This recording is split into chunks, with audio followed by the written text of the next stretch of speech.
안녕하세요. 비니준입니다. 이번 편은 중3과학 운동과 에너지 2편으로서 일에 대한 정의, 또 일과 관련된 에너지와 전환관계, 그리고 역학적 에너지에 대해서 알아보도록 하겠습니다.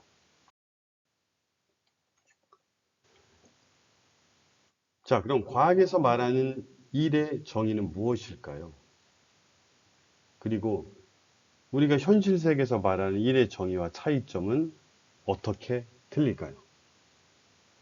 예를 들어 우리가 의자에 앉아 책상 앞에서 어떤 문제를 풀거나 작곡을 하거나 글을 쓰는 경우도 우리는 보통 일을 했다고 합니다. 왜?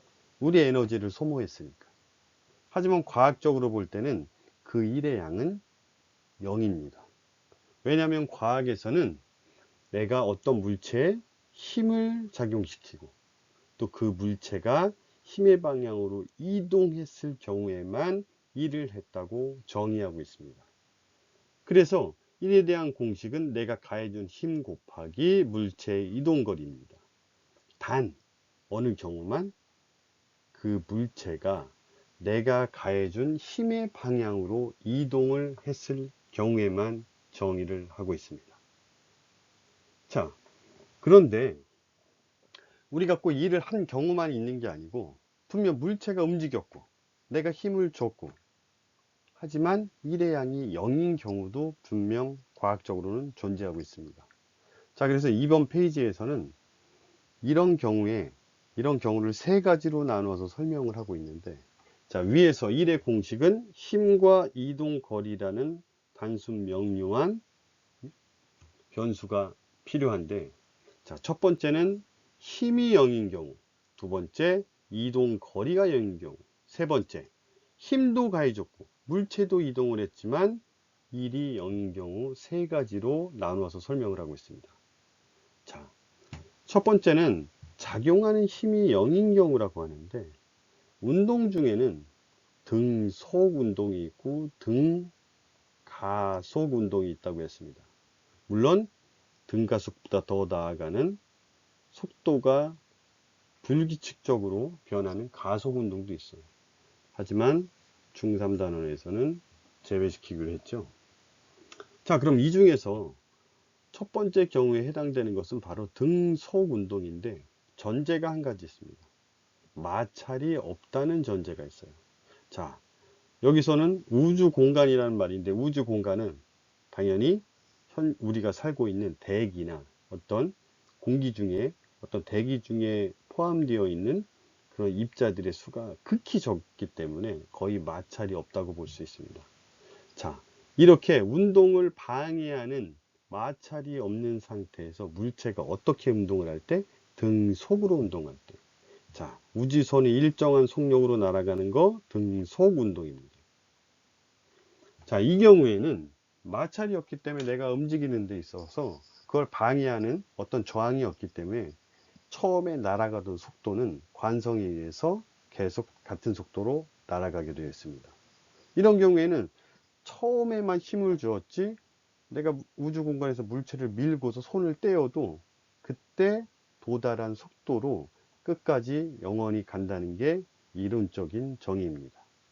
물론 뭐 우주 공간이라고 하더라도 전혀 우주 속에 입자가 없는 게 아니기 때문에 아주 작은 마찰이 존재를 하긴 하는데, 근데 이제 이 페이지에서는 그것도 하나의 마찰이 없는 공간이라고 예를 들어서 설명을 하는 겁니다.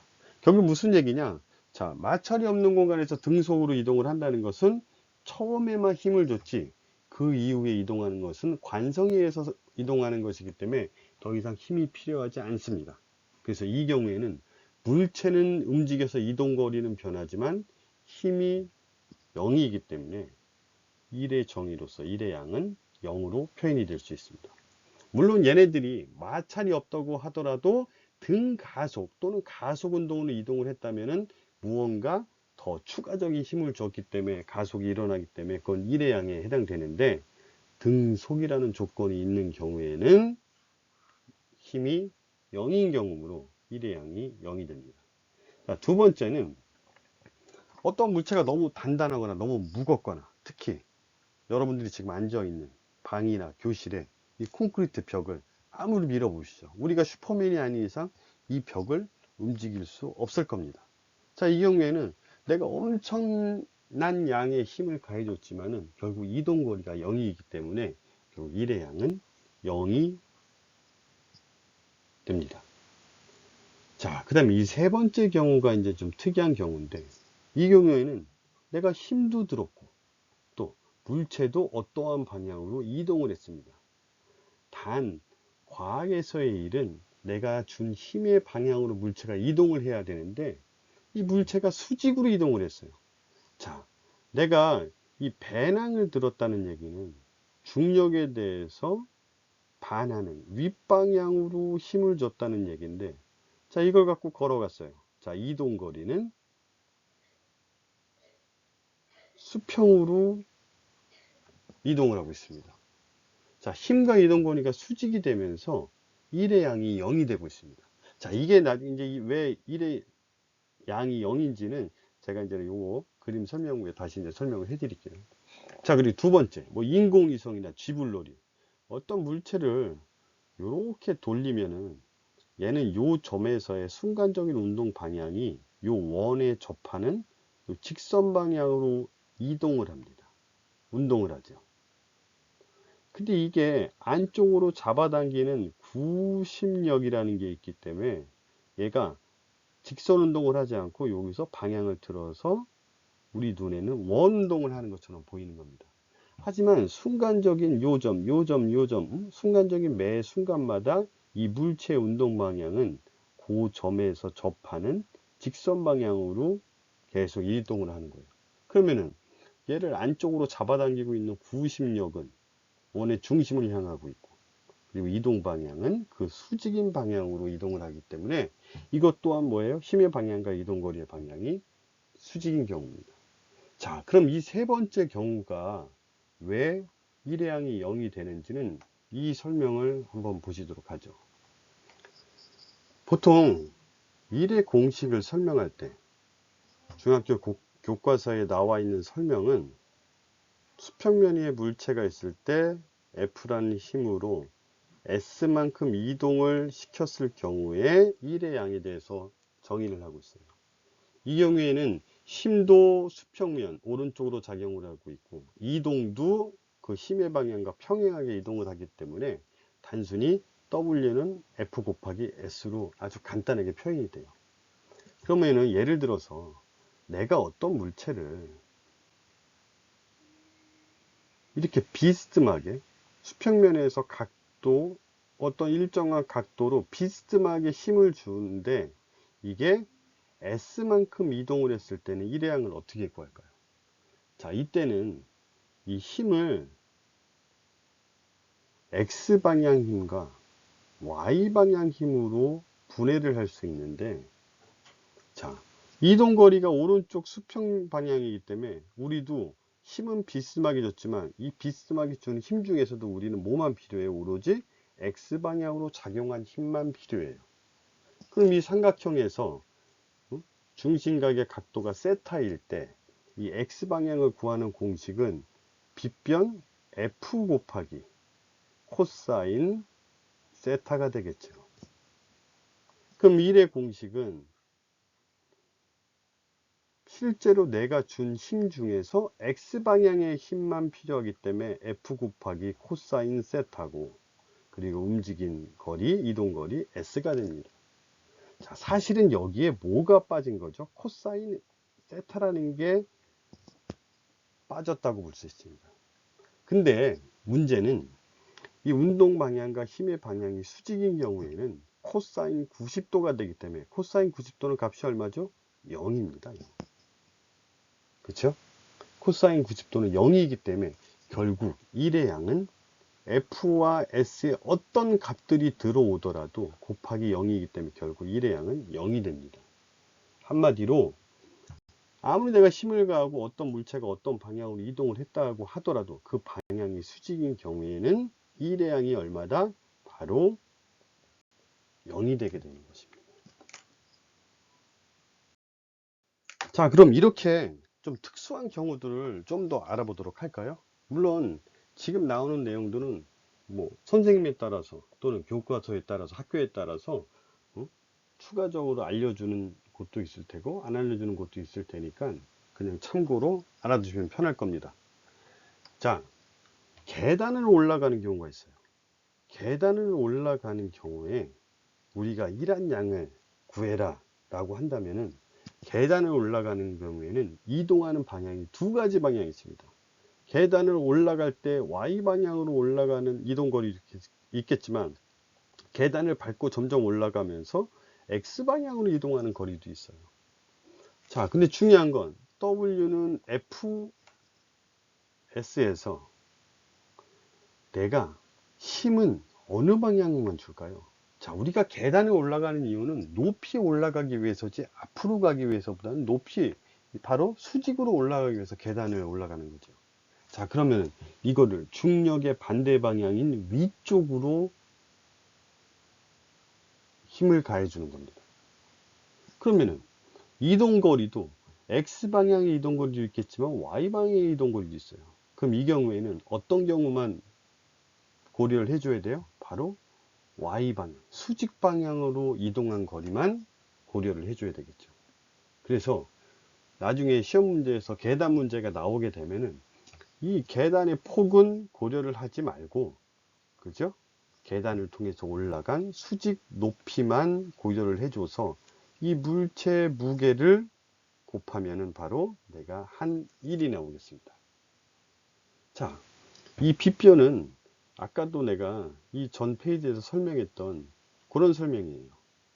자, 이거는 옛날 고대 피라미드를 건축하거나 무거운 물건을 위쪽으로 올리는데 원시적으로, 기본적으로 사용했던 가장 편리한 방법 중에 하나였어요. 자, 볼까요? 결론적으로 어떤 사람은 빗면을 이용해서 대각선의 방향으로 힘을 줘서 물체를 여기까지 올리는 사람이 있고, 자, A를 통해서 C까지 올리는 거예요. 어떤 힘이 좋은 사람은 B에서 C로 곧바로 들어올리는 사람도 있겠죠.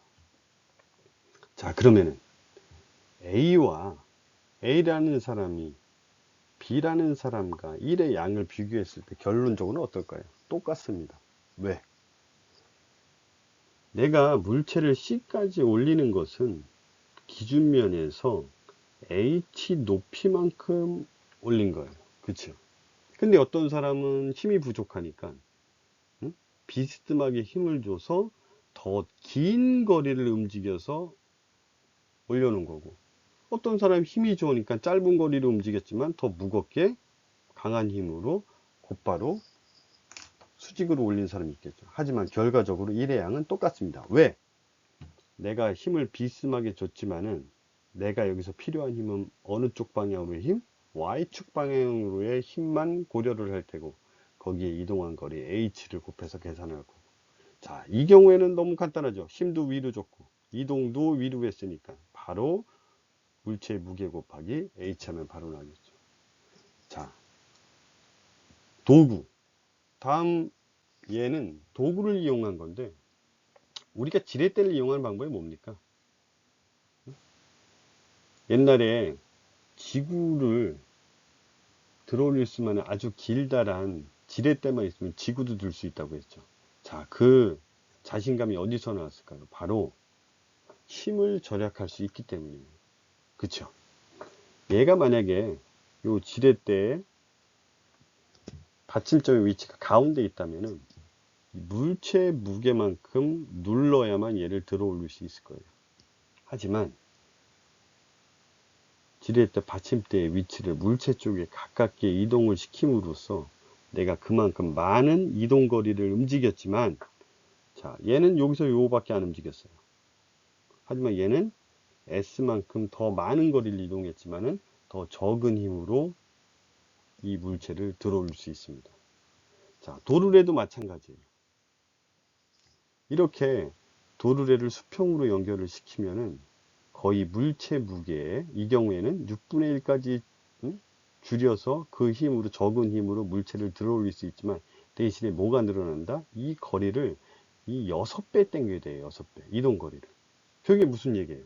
지렛대도 마찬가지고 빗면도 마찬가지고 도르래도 마찬가지고 힘이 줄어드는 대신에 이동거리가 늘어나기 때문에 결국에는 일의 양은 변화가 없습니다. 결국 무슨 얘기냐? 힘이 좋은 사람은 도르래나 지렛대나 빗면을 이용하지 않고 내가 원하는 데를 바로 직접 들어올릴 수 있겠죠. 하지만 사람의 힘은 그죠? 유한하기 때문에 도구를 이용해서 들어가는 힘은 줄이지만 대신에 더 많이 움직여서 똑같은 원래 원했던 목표치대로 물체를 이동시킬 수 있었습니다. 자, 그럼 여기서 하는 얘기가 뭐냐? 결국에는 도구를 쓰던 계단을 이용해 물체를 이동시키던 결국 힘의 방향은 이동한 방향과 일치를 해야만 그거의 곱으로서 일의 양을 구할 수가 있다는 내용입니다. 자, 그럼 일의 종류 중에서 중력이 한 일 또는 중력에 대해서 한 일에 대해서 한번 알아보도록 하겠습니다. 자, 우리가 전 시간에도 모든 질량을 가진 물체는 서로 당긴다고 했습니다. 바로 뉴턴의 사과를 나타내는 그림인데, 자, 사과가 지구가 당기는 중력에 의해서 바닥으로 떨어졌습니다. 누가 당겼어요? 중력. 중력이 높이 h만큼 같은 방향으로 당겨서 같은 방향으로 떨어졌어요. 그쵸? 그래서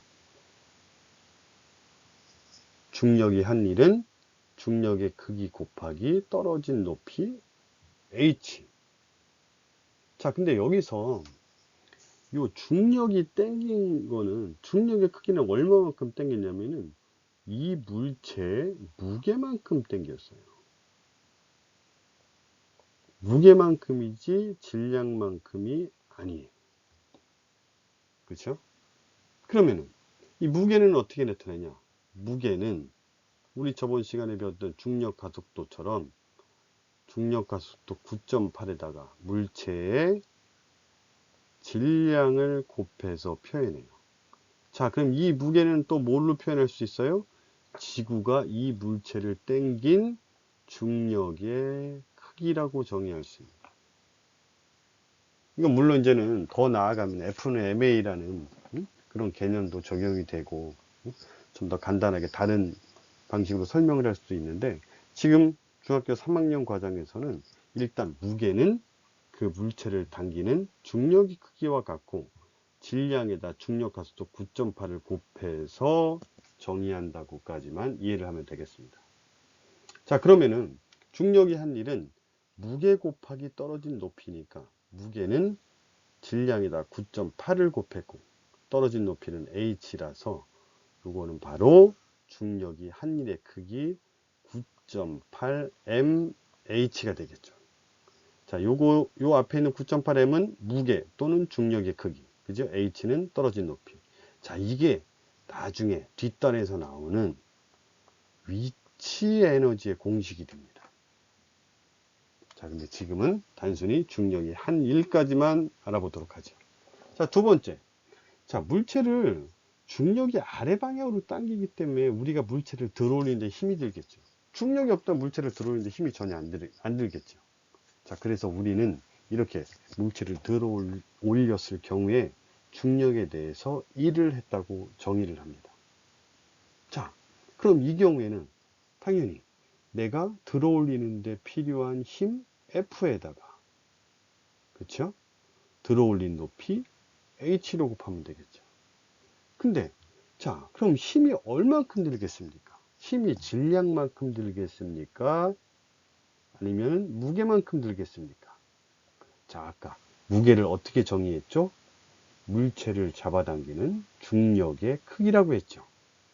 질량에다가는 9.8을 곱해야 그 값이 같아지고.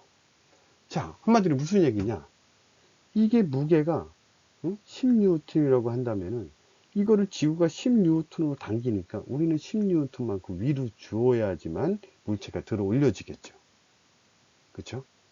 그래서 우리가 이 물체를 들어 올릴 때는 그 물체의 무게 또는 이 물체를 잡아당기는 중력의 크기 같은 말이죠. 거기다가 들어올린 높이를 구해서 1의 양을 구해요.